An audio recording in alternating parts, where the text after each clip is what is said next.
siin me oleme oma 35. korruse õuealal. Et see on naljakas, et siin on sellised tõesti hästi kõrged hooned. Nagu näha, need on kõik ümber ringi. Aga siin vahel on väike küla, mis vist vanasti oli terve linn siin selline, et sellest on järele läinud mõned majad. Siin on tehtud väike golfiplats ja all on mänguplats ja bassein. Et taustal paistavad kaksiktornid, Petronase tornid. Siin igal pool on siis pilvelõhkujad, et see kesklinn on hästi kõrghooned täis pikitud. Nii me oleme jätkuvalt oma kõrghoonest kodu lähedal, hoovis. Olivia hakkab kohe maalima, tal on seal juba asjad valmis. Siin hoovi kõrval on kohe hästi lahe, et siin näed, et taga on rong, mis sõidab läbi maja. Ja siin all on selline, see on ümberringi kõik kõrghooned, nagu näha, see on hästi moodne kõrghoone ja siin on vana kirik ja siis on selline täitsa nagu mingi džungel ja väike kellegi, ma ei tea, kalakasvandus või ma ei tea, mis asi see on. Et ja kukk. Väga huvitav kooslus. See rong tuleb läbi selle maja, mis on ka väga huvitav. See maja on nagu väikse viletsis seisus. Mis värk sellega on, aga sõidab läbi selle, jah. Võt. Nii, kas ujumiseks valmis? Jaa, aga ma Meie on soe, jah. Meie kodu 6. korrusel on bassein. On selline suur korralik bassein ja on selline väike laste bassein seal otsas. Siin saab iga päev käia ujumas. Ja 42, kõige kõrgemal korrusel on ka... see on ka bassein ja väike, jah. Seal oli kuumaveebassein, aga see oli lihtsalt tegelikult. Mitte väga kuuma või... Seda avaneb suurepärane vaade linnale. Ja. Nautisime eile õhtul seda. Ja. Alav saab ujuma vist. Ja. Nüüd me olemegi oma kodus 35. korrusel. Jaa.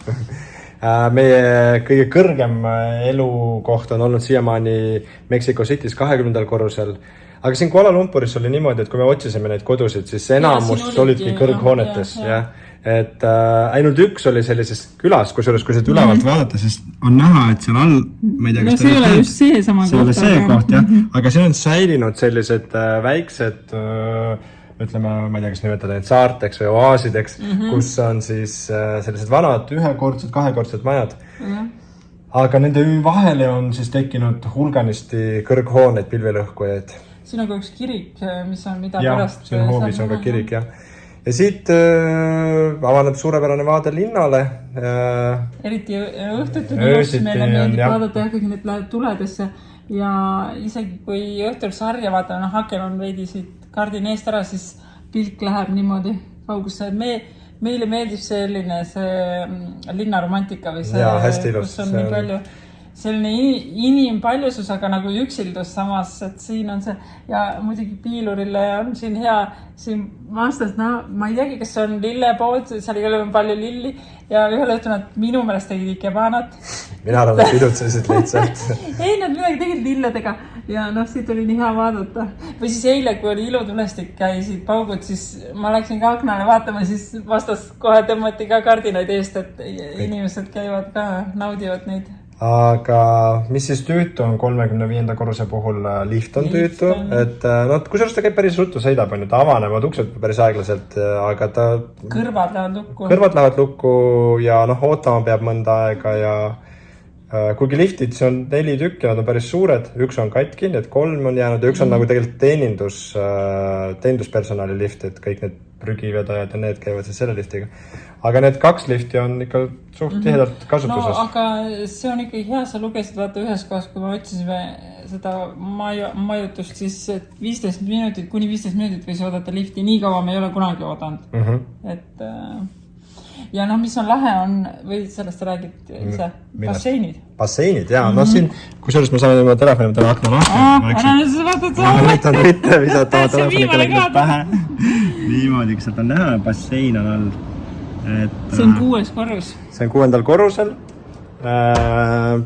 seal on saun, bassein, lastebassein või see nagu võimlemisruum, jõusaal väljas. Aga seal ümber on veel ka selline nagu väike park või selline hästi lahe, et saad jalutada, siit on ka näha, et need puud lähevad niimoodi ümber nende majade, nii et tegelikult saab ümber maja käia, ümber mõlema maja tegelikult on see, et seal saab jalutada ja seal on ka sellised nagu, nagu Mexico City's oli ka meil see lõueala, mis on osaliselt nagu katuse all, kus saab oma mingeid pidusid teha või grilli. Lahe on see, et siin on kirik on säilinud, vana kirik ja seda on väga ilus vaata ja selle kõrval on kohe väga-väga kõrge hoone, mis ei ole veel töös vist läks uduseks korraks, et ta ei ole veel valmis. Ja siin kõrval on kohe mingi hoone, kusjuures, mida hakati ehitama ja mis on pooleli jäänud. Siin on päris mitmeid niimoodi hooneid, sealt, kus see rong ka läbi sõidab praegu. See on kuidagi nagu veits lagunenud olekus. Aga, ja seal taga on ka tegelikult see hoone, või seda seal tehakse, aga seal kõrval on jällegi sügi. Aga see kirik, alguses me vaatasime, et ta ei tööta, aga tegelikult ta täitsa töötab, me olime alguses lihtsalt nii väsinud, et me magasime. Liiga aktiivselt, et kell 6 on siin mingi kellamäng või selline kiriku kellad päris kõvasti. Et kui me tulime, siis me olime vist nii väsinud, et me ei kuulnud seda, aga nüüd iga hommik me ikkagi käib meil selle kiriku kellaga. Ja kukk on siin kõrval ka. Kiriku kõrval. Tema annab sealt nurga taga, kus see rohelus on. Koht, et seal kirjab ka kukk, nii et see on täiesti, ongi nagu sürreaalne tunne, et sa oled suur linnas, kusjuures automüra on suht vähe, sest et liiklus on minu meelest nagu üsna rahulik, et vist on maa all autod ka palju, sest et ei ole niimoodi, et tänavad ei ole, nad liiklevad päris palju. Ma ei usu, et see midagi maa all on. No ma ei tea, aga kuidas see nii vähe liiklust on. Aga pühad on praegu läbi, nüüd ma ka ei tunne, ei kuule seda. Nii et me kuuleme pigem suurlinnas kiriku kella ja kukke kui autos. See on Miika tuba, kus on narivoodi. See on üks Miika alati suur soov, et oleks narivoodi ja siin ongi narivoodi ja sa oled rahul, Miika? Nii, ja sinul on ka ju siin ilusasti vaade, nii. Ja see hoone, mis vaata bussi juures on, see, ma loodan, et seda ei juhtu, aga ma loodan, et seda ei juhtu, aga kui juhtub, siis küll võib see rongile isegi pähe kukkuda see hoone, sest see pole vist valmis veel. Ta on veits nagu lagunenud, ma ei tea, mis seis sellega on. Me eile arutlesime, et see on väga halva seisus, et äkki kukub rongile pähe. Aga siin on väga ilus vaade avaneb Miikal, aga me keerasime Miika padja siia poole, sest kui tema padi oli siin pool, siis ta nägi, praegu on päev, aga kohe näitame teile ka kaadrit sellest, no ma ei tea, mis punane silm see on, mis majakas. See on kellegi logo, ma ei tea, kuidas linn selle läbi lasi, linna arhitekt siin. Ta on nii ere, et see on lihtsalt hullumeelne. Kõrval on kohe ka see Malaisia lipp, jah? Ja ma ei tea, mis see logo... See äkki on mingi riigiasutus. Miks see logo nii ere peab olema? See oli liiga ere, on ju? Jaa. Aga kuidas sulle meeldib siin 35. korrusel? Hästi. Ainult liftiga mulle üldse ei meeldi, sest kõrvad lähevad kohe lukku. Ma pean selle nii palju neelatama, nagu lennukis. Aga seal emme on ka rääkinud ja praegu seal on ka sama asi, et see on juba nii vana hoone, et sinna on juba lilled ka kõik peale kasvanud. Jah, lilled ja puud on peale kasvanud. Seal on väike isegi murutuusti seal ka. Jah. Kuulge, aga okei, siis meie video 35. korrusest on nüüd läbi. Pange siis jänkudele like, jänku aasta on alanud. See on siinpool, näita oma jänkut. Pange meie videole like, hakake subscribe ima meid ja järgmise videoni. Tšau! Tšau!